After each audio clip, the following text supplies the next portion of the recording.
தென்கிழக்கு வங்கக்கடலில் நிலை கொண்டுள்ள காற்றழுத்த தாழ்வு மண்டலம் வலுப்பெற்று வரும் நிலையில்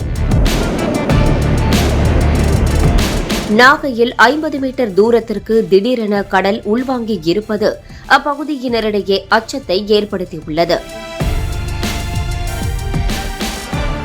காற்றழுத்த தாழ்வு மண்டலம் வடமேற்கு திசையில் நகர்ந்து ஆழ்ந்த காற்றழுத்த தாழ்வு மண்டலமாக வலுப்பெறும். தொடர்ந்து வடக்கு வடமேற்கு திசையில் தமிழ்நாடு இலங்கை கடலோர பகுதிகளை நோக்கி நகரக்கூடும் என்று இந்திய வானிலை ஆய்வு மையம் தெரிவித்துள்ளது.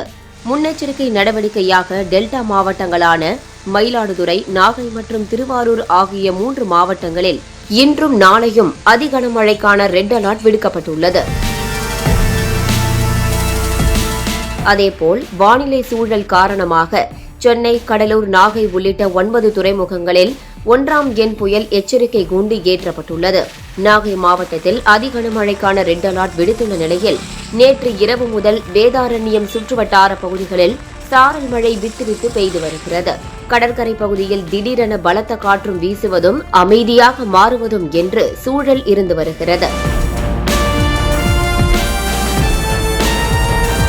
தொடர்ந்து வழக்கத்துக்கு மாறாக நாகை மாவட்டம் வேதாரண்யம் கடற்பகுதியில் 50 மீட்டர் தூரத்திற்கு கடல் உள்வாங்கி இருப்பது மீனவர்கள் மத்தியில் அச்சத்தை ஏற்படுத்தியுள்ளது. வேதாரண்யம் சன்னதி கடல் பகுதியில் 50 மீட்டர் தூரத்திற்கு கடல் உள்வாங்கி கடற்களிமண் வெளியேறி கடற்கரை முழுவதும் சேரும் சகதியுமாக காணப்படுகிறது. வேதாரண்யம் கடல் பகுதியில் பலத்த காற்று வீசி வரும் நிலையில் மீன்வளத்துறை தடை காரணமாக வேதாரண்யம் தாலுகாவில் ஆறுகாட்டுத்துறை, கோடியக்கரை உள்ளிட்ட 15 கிராமங்களைச் சேர்ந்த மீனவர்கள் கடந்த 8 நாட்களாக கடலுக்கு செல்லாமல் இருக்கின்றனர். 1000க்கும் மேற்பட்ட படகுகள், வலைகள் உள்ளிட்ட மீன்பிடி சாதனங்களை வீட்டுக்கு அருகில் பாதுகாப்பான இடத்தில் வைத்திருப்பது குறிப்பிடத்தக்கது.